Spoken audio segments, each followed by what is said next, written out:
brought to you by Nova शुद्ध घी। जब जब खाए दिल खुश हो जाए, सदियों का नोवा शुद्ध देसी घी, सपना स्वस्थ भारत का। I love घी।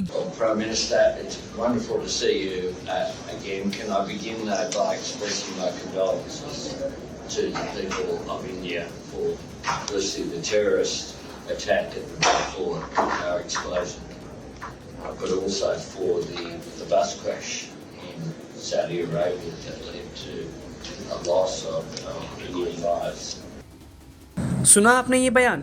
ये है ऑस्ट्रेलिया के पीएम एंथनी एल्बनीज, जिन्होंने भारत के पीएम नरेंद्र मोदी से मुलाकात में सबसे पहले दिल्ली में हुए आतंकी हमले और सऊदी में हुई बस दुर्घटना पर शोक जताया। इन दोनों ही घटनाओं में कई लोगों ने जान गंवाई और कई घायल हुए। सभी पीड़ित परिवारों के साथ संवेदना व्यक्त करते हुए ऑस्ट्रेलियाई पीएम ने भारत के साथ मजबूती से खड़ा रहने की बात की। दरअसल पीएम नरेंद्र मोदी G20 सम्मेलन में हिस्सा लेने के लिए साउथ अफ्रीका के जोहानिसबर्ग पहुंचे हुए हैं और वहां पहुंचकर पीएम मोदी ने ऑस्ट्रेलिया के पीएम एंथनी एल्बनीज से मुलाकात की। और ये वीडियो उसी मुलाकात का है जिसमें दोनों ही देशों के नेताओं ने रक्षा, व्यापार और निवेश जैसे तमाम मुद्दों से जुड़ी प्रगति पर चर्चा की। देखिए इस मुलाकात की कुछ झलकियाँ।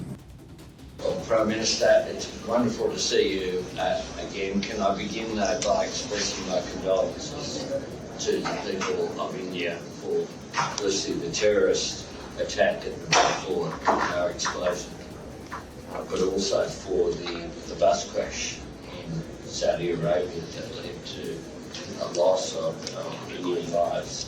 But we have much to discuss, and our relationship is very strong, never stronger in my view. I think the economic relationship we can strengthen further, and our defence and security ties are also very important going forward. And I look forward to our discussion today.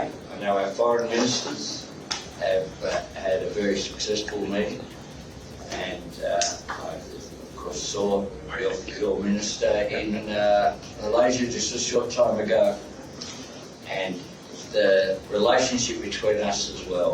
I think the large Indian diaspora in Australia just means those ties are so strong.